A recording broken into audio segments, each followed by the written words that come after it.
Street food. Look, I realized that in the last episode, it took me a while to get to the snack. There was a lot of posturing, a lot of lead up, if you will. Today, not so. We're gonna have 3 snacks on the street in Osaka. Let's get right to the first one. Japan is real serious about beef. I guess I should have known that. I mean, I've heard of Kobe beef, but for some reason, I don't think about beef and Japan going together. There's actually a lot of beef everywhere, and one of the ways you can get it in Osaka is on a skewer, battered, and deep fried. Talking about Kushikatsu. These things come out of the oil hot, okay? You gotta wait for a minute. And then you gotta dip them in this communal bowl of sauce, all right? This is called thinner sauce. Since I obviously didn't know what I was doing, the waiter, through an exaggerated game of charades, instructed me not to double dip in the thinner sauce. 1 big dunk, that's all you need, then back to your plate. The meat is pretty good. It's not the best piece of beef you've ever tasted, but it's got a good flavor, it's not too tough. They give you just some plain cabbage leaves to eat along with it so the oil doesn't hurt your stomach. Now, Osaka Kushikatsu is different than what you'd find in the Tokyo or Nagoya area. The Osaka skewers are usually smaller, and customers will eat more of them, and the kind of breading they use in Osaka is also distinct compared to Tokyo. Local snacks is what we do on this show.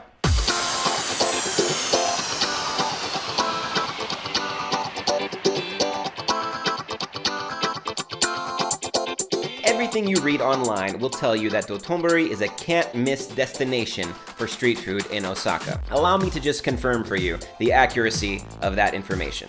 So many snacks, so many colorful electronic signs, so many pieces of food hanging off the sides of buildings. I found the guy! That's the guy, the Dotonbori guy. This sign has been around for a long time, back before it was electronic.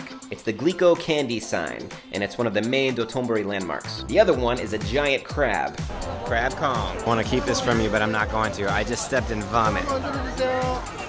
Why? Because I was trying to get a peek at Crab Kong. Turns out he wasn't even there. But what was there? A puddle full of vomit. It was either that or like a orange and yellow slushy. I can't talk about Dotonbori and Osaka street food without talking about takoyaki. The thing is, I don't really like octopus balls. I've had them before, it's not really my favorite thing to eat. But this is one of the most famous snacks of this city. I'm here, eating it on the street. Takoyaki was unavoidable. I posted up outside of 2 shops that had long lines. That's a pro tip for you, okay? Short lines mean substandard quality. Pick the long line, wait in line with your friends, or in my case, alone. This spot seemed to be boasting about the size of the octopus meat they put in their octopus balls. The way they make it is actually pretty cool. They start by adding some batter to this custom grill press thing. As it begins to set, they add some chunks of octopus meat, sometimes little bits, sometimes a big old chunk. Then come some green onions, some dried bonito flakes, which is smoked tuna flakes, and some pickled red ginger. The cool part is the flipping process. At first, it looks like he's just stirring around this mess, but after a while, he's straight flipping the balls like a ninja. Before you know it, you got takoyaki.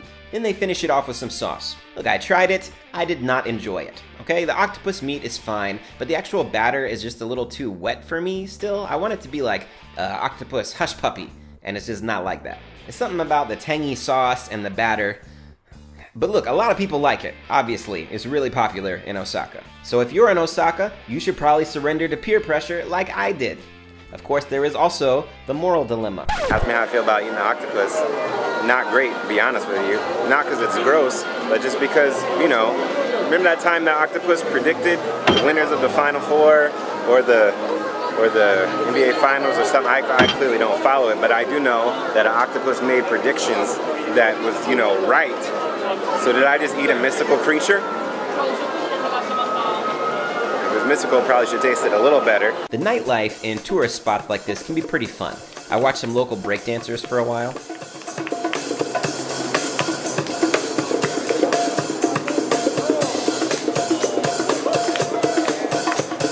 I just saw a bike accident. These 2 women avoided each other like X Games athletes. It was amazing. It was an amazing feat of bicycling. The place I was staying was a little more than a mile from Dotonbori, so I got the hang of walking there pretty quickly. Go past the 4U Hotel, we're heading the right way. Go past this red-eyed minion of Satan, still on the right track. Then you pass Ganja Acid, and you're at Dotonbori. Look up from your phone, okay? You gotta savor these moments. because these moments are your life. Speaking of which, how about some cream puffs?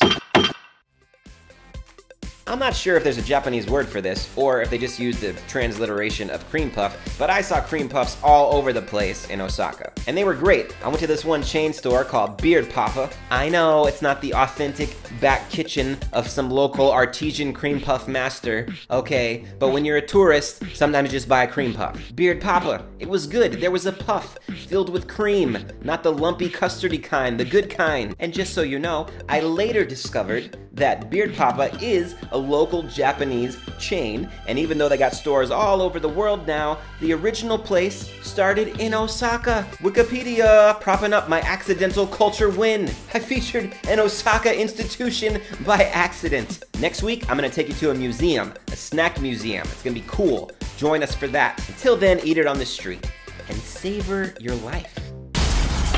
Street food.